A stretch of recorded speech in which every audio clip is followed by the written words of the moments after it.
Et bonjour tout le monde. Bonjour tout le monde et bienvenue dans ce nouveau live. Une matinale qui va faire du bien à tout le monde, puisque ça fait longtemps qu'on n'a pas fait de matinale, tout simplement. Ça fait longtemps qu'on s'est pas vu. Alors c'est vrai que tous les jours la matinale, j'oublie de vous le dire, mais Critflix est sorti vendredi dernier. Vous pouvez aller l'écouter sur toutes les plateformes d'écoute. D'ailleurs, je sais pas si vous avez vu, j'ai rajouté cette petite bannière ici qui va vous permettre de vous repérer quand vous êtes nouveau sur le live et qui va vous emmener vers les différents réseaux que nous avons ici à Critflix. Donc voilà, on n'oublie pas, donc vendredi dernier, tous les vendredis, enfin on essaye vendredi ou samedi, on a un Critflix qui sort avec David, l'autre David, puisque moi je m'appelle David, l'autre personne s'appelle David aussi, nous sommes deux à s'appeler David et nous faisons un podcast qui s'appelle Critflix et qui parle de télévision, de cinéma, de news en général et de petites recommandations que nous avons à faire toutes les semaines. C'est pas évident de faire des recommandations, d'ailleurs, toutes les semaines, je dois vous le dire. On essaye d'ailleurs voilà, on essaye d'agrandir la famille des podcasts, on essaie de faire d'autres trucs. Comme, voilà, on est sur un projet. J'ai une interview là qui est en attente, j'ai pas eu le temps de la monter encore. Mais j'ai une interview de Marc Ollery qui attend. On a mangé ensemble il y a quelques semaines et j'ai pu l'avoir en podcast pendant qu'on mangeait. Et c'est un gars qui est hyper intéressant, qui est propriétaire de Lost Film Distribution, qui est un distributeur qui s'occupe de ressortir des vieux films en version numérique, de les distribuer. Et vraiment un super gars, hyper passionné par le cinéma, qui connaît tout sur tout. Et vraiment, c'était super. Ça sortira uniquement pour les Patreons. C'est l'occasion de vous dire que oui, effectivement, Critflix a un Patreon. Si vous voulez, c'est patreon.com/critflixmedia. Vous avez tout en accès gratuit tant que vous êtes membre, c'est-à-dire que vous n'avez pas besoin de payer, juste à vous abonner à la page Critflix et vous aurez tout en avance. On essaie de tout sortir avec un jour d'avance, du coup, pour les abonnés Patreon. Donc ça, c'était pour les événements passés, mais pour ce qui va se passer aujourd'hui, nous allons parler tout simplement de Netflix qui, soi-disant, aurait sauvé Hollywood selon Ted Sarandos, hein, son PDG. Donc ça va être intéressant de pouvoir dialoguer là-dessus et de savoir vraiment ce qui s'est passé, ce qu'il a dit et comment l'interpréter. On aura également la fermeture en vue du Ciné Jaude à Clermont-Ferrand. Alors c'est une mauvaise nouvelle, moi je suis pas très loin de Clermont-Ferrand, j'ai pu aller à Jaude une fois ou deux. Et bon, bah, ça fait toujours un peu de la peine de voir un cinéma fermé, surtout un cinéma comme celui-là qui se trouve dans un centre commercial. Et donc ils vont devoir rendre les locaux et savoir ce que Jaude va pouvoir en faire après de cet énorme cinéma qui était passé il n'y a pas si longtemps de plus de 1000 places à 750 places après avoir subi une transformation pour la modernisation des sièges et de la salle. Donc voilà, malheureusement, ils ne se sont pas remis du Covid. Ils ont réussi à tenir jusqu'en 2025, qui est déjà pas mal. Mais là, malheureusement, c'est terminé pour l'aventure du Ciné-Jaude à Clermont-Ferrand. Et puis une autre triste nouvelle, la fermeture de Cybergroup Studio, qui est un studio d'animation qui produit et distribue des séries animées partout sur les chaînes françaises et à l'international qui tentent voilà, de distribuer des séries animées. Donc on va pouvoir en parler, savoir ce qu'ils ont fait, comment est né le projet et puis comment il est malheureusement tout doucement décédé. Et puis la recommandation, ce sera Little Jaffna que j'ai pu voir qui sort demain et qui est un super film de Laurence Vallin qui joue également dans le film. Et on va parler de Ted Sarandos, qui est le co-PDG, pardon, et pas le PDG, le co-PDG du géant américain du streaming, qui, lors du sommet du Time 100, a décidé de prendre la parole et d'annoncer que Netflix avait sauvé Hollywood. Grâce aux 300 millions d'abonnés dans le monde qu'a maintenant Netflix, Ted a décidé que c'était lui qui avait finalement sauvé Hollywood, que finalement les gens avaient changé, et que l'idée maintenant est démodée d'aller au cinéma. Que tout ce que veulent les gens, c'est d'être dans leur canapé et de pouvoir regarder des choses sur leur télévision directement depuis chez eux. Et que grâce à l'argent qu'ils donnent tous les ans aux studios hollywoodiens, ils sauvent Hollywood. Alors, grand débat, surtout dans une période où les tarifs imposés par Donald Trump et la pression que met le gouvernement américain sur les différentes taxes à payer pour avoir un film américain ou à libérer quand il y a une chronologie des médias comme chez nous, commence à créer un climat plutôt austère. On a Netflix en plus qui a augmenté ses tarifs. On est vraiment sur une période où là, prendre la parole pour dire que Netflix a sauvé Hollywood, vraiment, quand on voit que Paramount va être racheté par Skydance, on en a parlé il y a quelques semaines, quand on voit que Disney fait des allées et venues en France au niveau de la chronologie des médias et de ce qu'ils payent pour la chronologie des médias maintenant au cinéma, alors qu'ils ont pendant des années annoncé qu'ils donneraient tout pour Disney+, et que le cinéma c'était terminé, ils n'ont pas sorti Avalonia au cinéma, et que maintenant ils donnent tout pour pouvoir avoir une place sur les écrans géants en France et à l'international et même sur leur propre territoire, c'est quand même assez intriguant de voir le co-PDG de Netflix qui se ramène avec ses grands chevaux pour dire qu'il a sauvé Hollywood. Non pas que ce soit biaisé, c'est pas entièrement faux, c'est juste très mal dit. C'est-à-dire que à la période du Covid, qu'on n'avait pas du tout prévu. Effectivement, heureusement que Netflix et les plateformes étaient là pour continuer à subventionner la plupart des productions et des studios pour faire des tournages malgré les conditions sanitaires et continuer à avoir quelques programmes pendant que les cinémas étaient fermés. Mais à partir du moment où les cinémas ont rouvert, effectivement, c'est de la complémentarité. Ça a toujours, à chaque fois que les plateformes de streaming ont pris l'initiative de partager avec les cinémas, de correspondre à une chronologie des médias et de laisser faire un cycle naturel de la vidéo, on s'en est toujours bien mieux sorti. Le film a eu une bien meilleure vie quand il a eu son passage au cinéma, quand il a eu ses ventes en Blu-ray, avant d'arriver sur la plateforme. Quand ça arrive trop vite, on l'oublie trop vite. Quand ça arrive trop lentement, on l'oublie également. Il y a un rythme en ce moment qui est vraiment plutôt pas mal. Moi, j'arrive à garder en tête un film beaucoup plus longtemps qu'avant, parce que justement, on a ce cycle naturel de la chronologie des médias en France. Un film peut arriver sur Netflix 45 jours après sa sortie au cinéma aux États-Unis. 45 jours. Chez nous, c'est 17 mois. Ça va peut-être même passer à 12 à cause justement de Netflix qui a saisi le Conseil d'État pour pouvoir passer à 12 mois, étant donné qu'il donne énormément d'argent malgré le petit 4% qu'il donne tous les ans. Notre deuxième sujet, qui est malheureusement pas très réjouissant, hein, puisqu'on va parler de la fermeture en vue du Ciné Jaude de Clermont-Ferrand. Alors, le cinéma Jaude de Clermont-Ferrand, c'est un cinéma de 7 salles, 768 places, au cœur de Clermont-Ferrand, qui est une ville qui contient, à mon avis, pas mal d'habitants. Mais le cinéma est relativement vieux, c'était un cinéma des années 80. Clermont-Ferrand, 147 751 habitants en 2022, avec une population en agglomération de 273 822 habitants déclarés en 2022. Donc nous avons quand même 200 000 habitants à Clermont-Ferrand, ce qui est quand même pas mal. Surtout que le cinéma Jaude est vraiment au centre-ville. C'était un cinéma vraiment sympa. Alors pour l'instant, il est toujours pas fermé. En fait, le cinéma de Jaude, ça a été racheté en 2019 par Pathé Cinéma. Et ils avaient tenté de remonter un peu la pente après le Covid. Et malheureusement, ils y sont pas arrivés. Nous avons annoncé au groupe Kléper notre volonté de ne pas reconduire le bail. La fermeture définitive du Jaude devrait se faire au sortir de l'été, fin août, pour une potentielle réédition des locaux fin septembre. On doit rendre les locaux selon certaines conditions, vidés de tout ce qui a trait au monde cinématographique. On se donne un mois pour sortir le matériel de projection, les fauteuils, les écrans, les enceintes, les caisses, etc.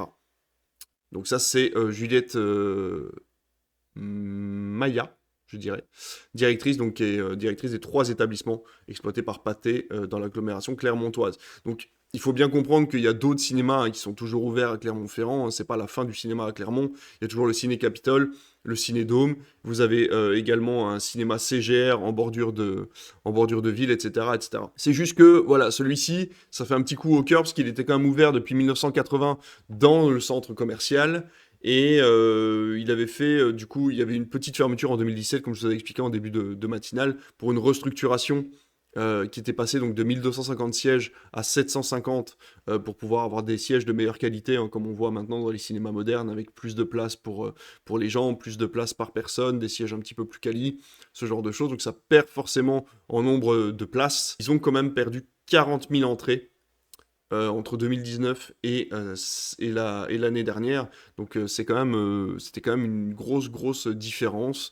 Et bon, voilà, je pense qu'il aurait peut-être été trop cher de retrouver des personnes qui auraient pu réinvestir ou trouver des solutions à long terme. Ça devenait bien trop compliqué. Donc on espère que les personnes qui travaillaient là-bas vont pouvoir soit être replacées dans d'autres cinémas, soit pouvoir trouver un métier rapidement, hein, parce que voilà, on y pense aussi, hein, tous les techniciens et les hôtes de caisse, et les hôtesses de caisse et les techniciennes qui pourraient travailler au Ciné Jaune, on est avec eux de tout cœur et on espère que voilà, ils n'auront pas trop de mal à retrouver autre chose, si c'est pas dans le cinéma, dans une autre catégorie d'emploi, histoire de pouvoir maintenir le cap, parce que bon voilà, on pense au cinéma, mais on pense aussi aux personnes qui bossent dans les cinémas et qui malheureusement voilà, ont peut-être un peu quelques difficultés à retrouver un job derrière, surtout quand on veut rester dans la même branche et que tous les cinémas du coin ont peut-être trouvé tous leurs employés et n'ont pas forcément de demande. Troisième news, celle qui concerne la liquidation de Cybergroup Studio. Du 8 avril, le greffe du tribunal de commerce de Paris devait rendre sa décision sur la reprise des actifs de Cybergroup Studio. Le tribunal a décidé de faire un renvoi.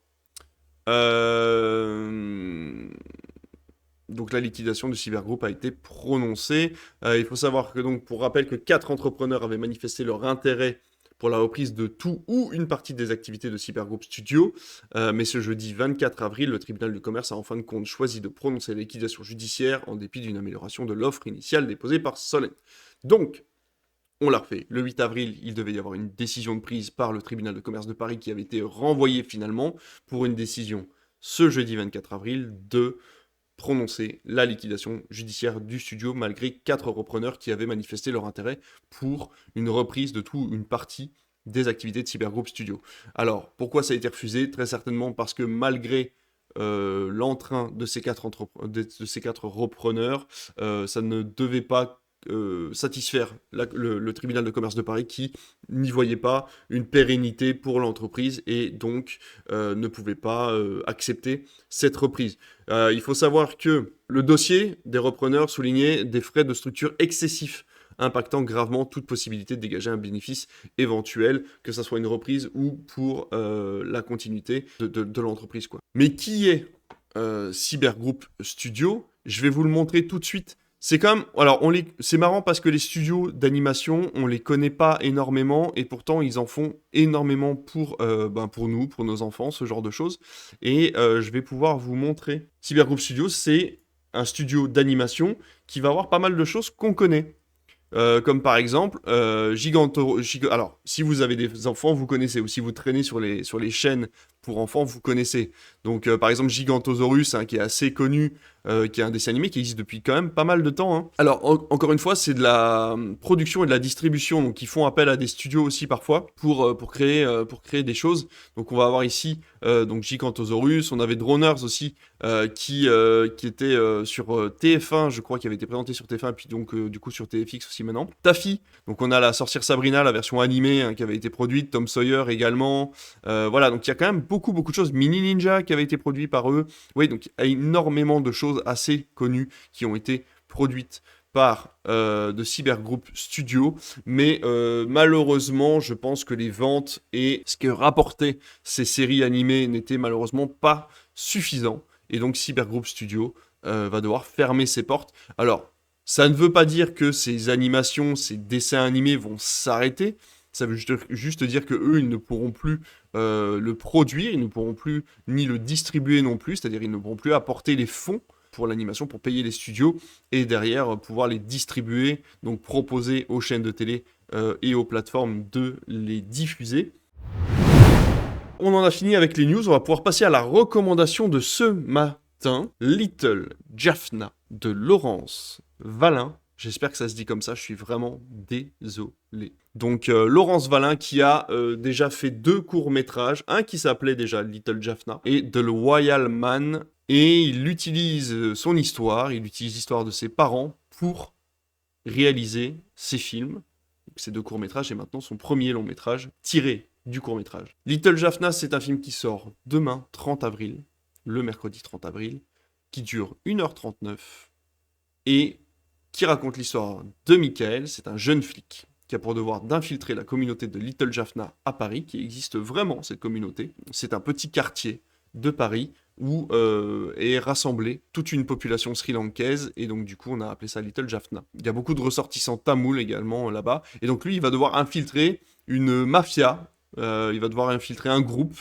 de Tamouls qui vit du trafic de migrants, qui vient de là-bas, et qui finance une partie de l'armée révolutionnaire tamoule, les Tigres, qui veulent l'indépendance du coup du nord-est du Sri Lanka, et qui sont en pleine guerre civile dans les débuts des années 2000 avec la population, donc avec l'armée sri-lankaise.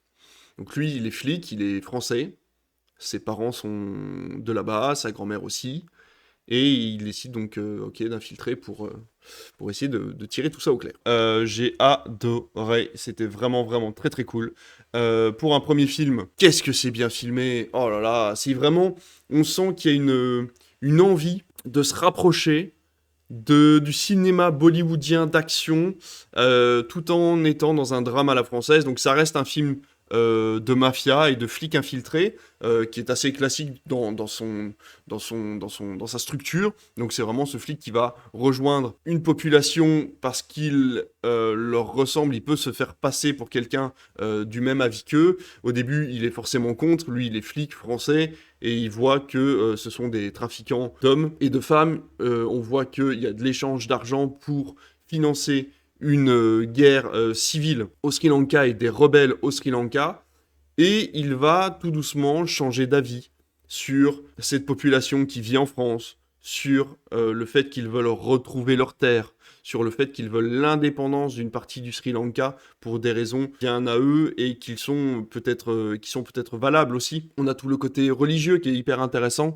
et tout en fond une petite histoire d'amour, alors pas entre le personnage principal et quelqu'un d'autre, mais véritablement entre deux personnages secondaires. C'est assez intéressant puisqu'on voit que même au sein du quartier, il y a des conflits, et tout ça est bien sûr tiré de ce qu'il a pu observer depuis des années dans ce quartier de Little Jaffna à Paris, et c'est vraiment très très chouette. Ce qui est super intéressant, c'est que en France, on a très peu d'informations sur les Tamouls, on a très peu d'informations sur le Sri Lanka, donc moi ça m'a donné envie d'aller me renseigner, donc du coup je suis allé faire un petit tour sur internet après le film pour comprendre les enjeux. Il y a vraiment une envie d'aller au plus profond de cette communauté qui...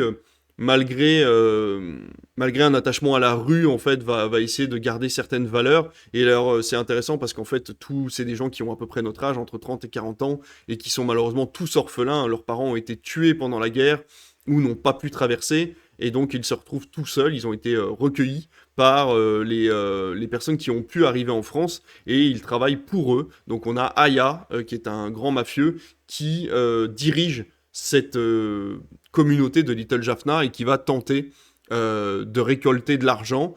Et tout le monde participe là-bas, les commerces donnent tous les mois ou toutes les semaines, et les habitants aussi, pour pouvoir financer la révolution tamoule au nord du Sri Lanka. Donc voilà, c'est un film qui de base est assez classique dans sa structure, comme je le disais, au niveau du scénario, mais qui est vraiment très intéressant dans ce qu'il a à offrir au niveau de la réalisation, parce qu'avec assez peu de moyens, Laurence Valin a voulu vraiment créer une ambiance bollywoodienne, indienne, avec des effets de ralenti, avec quelques combats de rue, certaines scènes filmées au drone, vraiment au-dessus des toits de Paris. On a des scènes vraiment mafieuses, style un peu Le Parrain, où t'as le grand chef assis sur une chaise qui est en train de torturer quelqu'un qui l'a trahi alors qu'il faisait partie de la famille. Donc voilà, on a forcément le baptême du feu, l'épreuve du petit nouveau qui essaye de rentrer alors qu'il est infiltré, qui essaye de rentrer et qui n'a pas vraiment envie d'échouer non plus par rapport à ça. On a aussi vraiment cette ambiance de mince, en fait, je suis peut-être à ma place parmi eux, et j'ai peut-être pas trop ma place parmi les flics, et en même temps, il a envie de faire justice lui-même, il a envie de passer par la version légale pour éviter ce trafic d'humains et ce trafic d'argent également. C'est vraiment un super film, un super premier film en tout cas. Je pense qu'on arrive tout doucement à la fin de cette matinale. Je rappelle qu'il y a un Critflix qui est disponible depuis samedi dernier sur toutes les plateformes d'écoute, Apple Podcast, Spotify, Deezer, Podcast Addict. Vous avez tous les liens qui sont disponibles soit dans la description de Twitch, soit sur YouTube si vous êtes en train de nous regarder en replay sur YouTube. Et puis sinon on se rejoint sur tous les réseaux, que ce soit sur Instagram, sur YouTube, sur Patreon. N'oubliez pas le Patreon. Allez sur Patreon, c'est un vrai réseau social maintenant, c'est super. L'application est vachement bien foutue. Vous pouvez vous abonner à plein de chaînes qui vous filent des trucs gratos, du contenu gratuit, directement juste en étant abonné sans forcément payer. C'est notre cas. Voilà, toutes les vidéos, vous êtes au courant de tout ce qui sort directement via un seul et même réseau, et ça c'est vraiment chouette, comme ça vous loupez rien, vous avez des notifications à chaque fois que je sors un truc, et ça c'est quand même cool. Donc, on est mardi, le mardi c'est la matinale, le jeudi, vous avez accès à la version replay de cette matinale sur les réseaux, le vendredi, il y a Critflix, et ensuite le dimanche, je crois que je vous la diffuse en version audio, cette matinale, donc n'hésitez pas à aller sur le Patreon, patreon.com/critflixmedia, c'est noté juste là, ici. Et puis sinon, simplement vous abonner à la chaîne YouTube pour pouvoir suivre nos aventures. Je vous dis merci, salut.